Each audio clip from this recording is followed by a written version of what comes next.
Shalom, my friends. Welcome to this week's Word Study. We're going to look again at the second parable that we see in Matthew 13. First, in Matthew chapter 13, verse 35, we see Psalm 78, verse 2 quoted, where we read, "I will speak in parables and utter things hidden since the creation of the world." Now, there are 7 parables in Matthew 13, all of them revealing mysteries or secrets about the Malchut of the Shamayim, that is the kingdom of heaven, which were previously hidden from the eyes, the ears, and the hearts of everyone until Yeshua spoke them nearly 2,000 years ago. Today, we're going to look at the parable of the weeds. This is seen in Matthew chapter 13, verses 24 through 30. And first, I'm going to read it. And once again, I'm not reading from any particular English Bible version. I am elaborating on the original Aramaic to bring forth the clearest English I know how to do. And of course, you know, there are those who believe that the renewed covenant, commonly called the New Testament, nothing new about the New Testament, it's the renewed covenant. Many contest that it was all written in Greek. And if you're familiar with my videos, you know that to me, it's only too obvious. It was originally written in Aramaic and immediately translated into Greek. The Greek texts traveled west, Yam, into darkness. The Aramaic, the original texts, traveled east, Kadam, back towards the light. But even those who contest that the renewed covenant books were written in Greek, they all, if they have any knowledge at all, agree that, oh, well, the book of Matthew was written in Aramaic. We know that. They're all written in Aramaic, but at any rate, you know, Matthew is uncontested on that count. So first I'm going to read verses 24 through 30 in chapter 13 of Matityahu, and then we'll expound on those points. So beginning with verse 24, we read, "Yeshua put another parable before them, saying, the Malchut of the Shamayim, that is the kingdom of heaven, is like a man who sowed good seed in his field, seeds of wheat. But while men slept, his enemy came and sowed also darnel weeds among the wheat and went away. And when the plants sprouted and bore fruit, then the darnel weeds also appeared. And the servants of the master of the house came to him and said, 'Master, did you not sow good seed in your field? From where then came the darnel shoots that have grown in it?' And he replied to them, saying, 'A man, an enemy, has done this.' And the servants said to him, 'Then do you want us to go and weed them out?' But he said, 'No, lest while you gather up the darnel weeds, you also root up the true wheat along with them. Let both grow together until the harvest. And at the time of the harvest, I will say to the reapers, gather the darnel weeds first, and bind them in bundles to be burned, but gather the wheat into my granary. And when the plants sprouted and bore fruit, then the darnel weeds also appeared.'" Note, darnel weeds, often seen as tares. these look exactly like wheat until harvest time when they change their color. The time of harvest refers to the second coming of Mashiach and also to the Net Chatef, the rapture. But there's a very interesting difference between the Net Chatef, the rapture, and the second coming. At the Net Chatef, the rapture, as seen in 1 Thessalonians chapter 4, verses 13 through 17, the righteous are taken and the wicked are left behind. But at the second coming, as we see in Matthew chapter 13, verse 30, the wicked are taken and the righteous are left behind.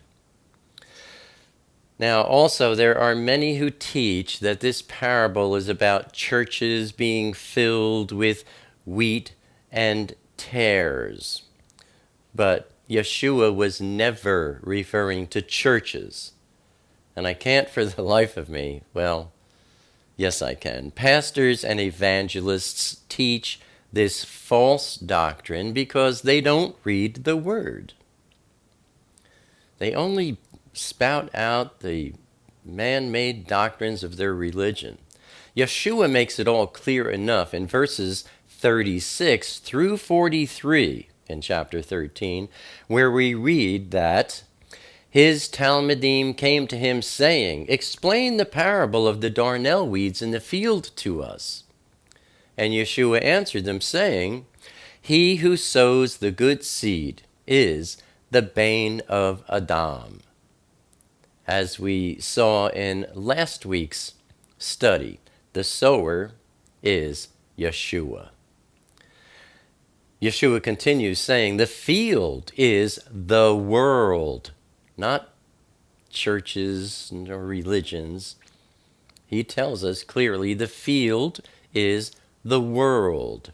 And the good seed, these are the children of the Malchut, the children of the kingdom, his kingdom. But the darnel weeds are the children of the evil one, and the enemy who sowed them is the devil. In previous videos of mine, I talk about, I repeat many times that there are only two seeds in the world, the good seed and the bad seed. You might say the wheat and the darnel weeds.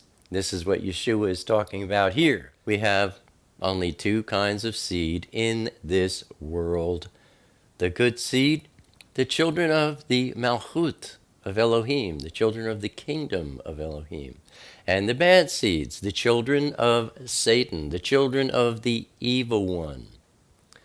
Yeshua continues saying, the harvest is the close and consummation of the age, and the reapers are the malachim, the angels. Continuing, he says, just as the darnel weeds resembling wheat are gathered and burned in the fire, so it will be at the close of the age. That would be at the second coming of Yeshua. The bane of Adam, Yeshua, will send out his malachim, angels, and they will gather out of his malchut, kingdom, all causes of offense, all persons by whom others are drawn into error or sin, and all who do lawlessness and act wickedly, those who follow their own path instead of following the way, the straight and narrow path. And Yeshua will throw them into the furnace of fire, Gehenna, where there will be weeping and wailing and the grinding of teeth. Yeshua continuing, he says, then the righteous, meaning those who are upright and in right standing with Elohim, will shine forth like the sun in the malchut of their Father, in the kingdom of their Father. And he closes saying, let him who has ears to hear, listen. Let him consider and perceive and understand by hearing. So, you see, the wheat and the darnel weeds, or tares, have nothing to do with any members of churches. No, they have only to do with the entire population of all the people on the earth. Let's look at some of the finer points of this parable. In verse 24, Yeshua says, "The Malchut of the Shamayim, the kingdom of heaven, is like a man who sowed good seed in his field," meaning seeds of wheat. And we know, as I said before from last week's study, the parable of the sower, that the man sowing seed is Yeshua. The seed he sows is a true grain, wheat. Verse 25 says, "But while men slept, Yeshua's enemy came and sowed the darnel weeds, or tares, among the wheat, and went away." And of course, the enemy here is Satan and his minions, the master of disguise, planting false believers among true believers throughout the world. People who look and act the part of being believers in Elohim, but are not.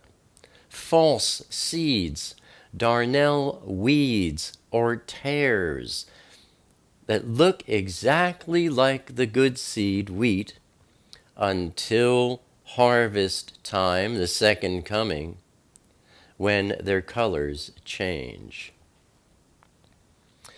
And further, speaking of churches and religions, those who disfellowship members of their churches or religions, they are disobeying Yeshua's instructions to not uproot or separate darnel weeds from the wheat.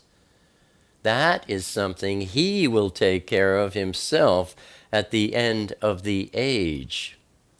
So these people who throw people out of their churches or religions or disfellowship them or whatever, they're not obeying the Father's word at all. Those religious leaders who like to disfellowship people are acting as if they are Elohim. And in fact, they are like the Nicolaitans who lord themselves over the flock and whom Elohim hates. See Revelation chapter 2, verse 6. So, we have the parable of the wheat, and Yeshua explains it very clearly, giving this illustration that there are two kinds of seed in the world, the good seed and the bad seed, the wheat, the tares, or the darnel weeds. The good seed from the vine of Yeshua HaMashiach. The bad seed from the vine of the wicked one, Hashatan. And Satan, plants bad seed among the good seed. He sends in, his troops to try and trick and fool people who are in love with Elohim.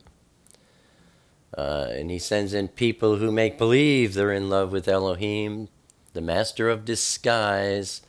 They look true. The word tells us, you know a man by his fruit.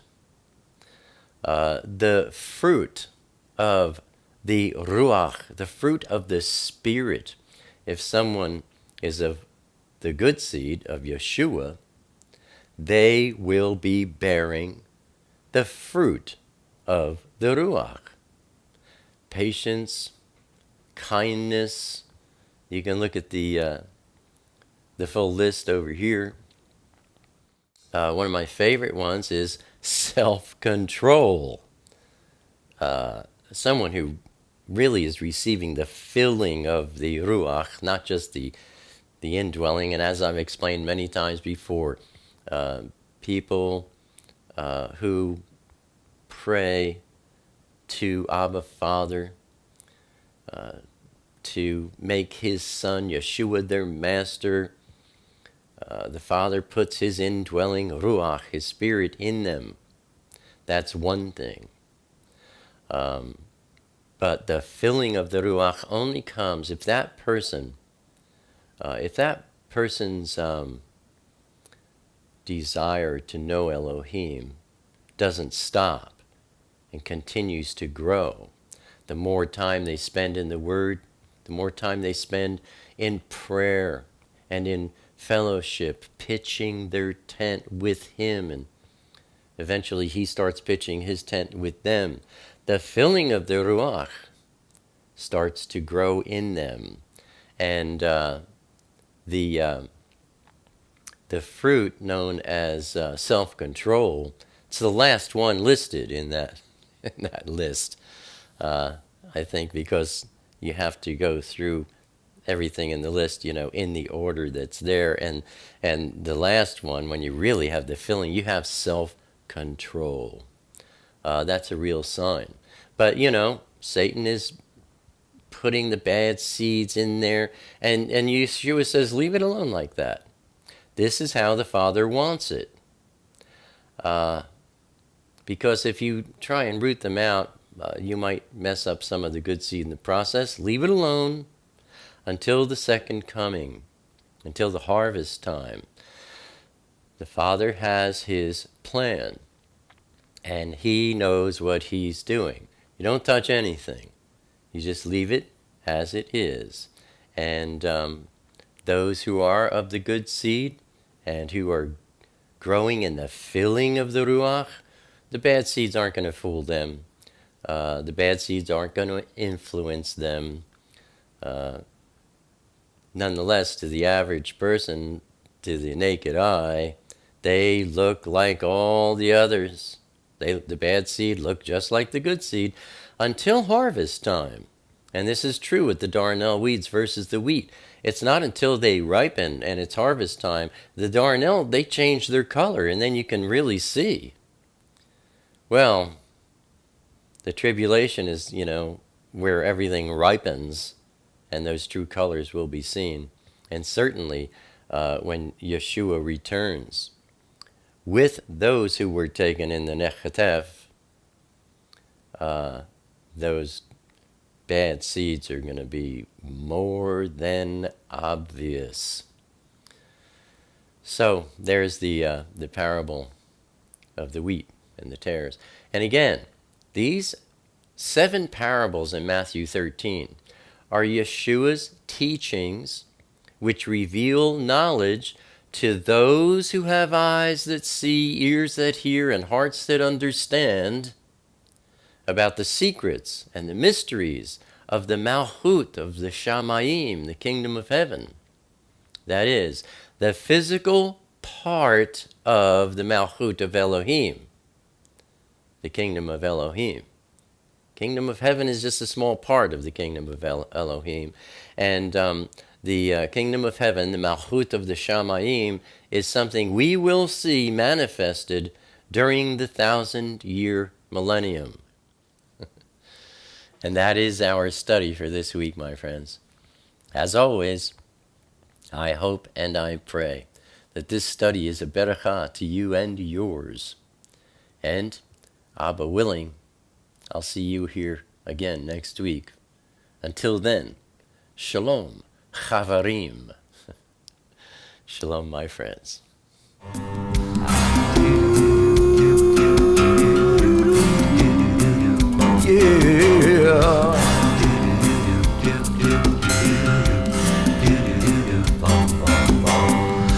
Now 2,000 years have gone by, it's another working day. Some would rather let it lie, but the question still remain.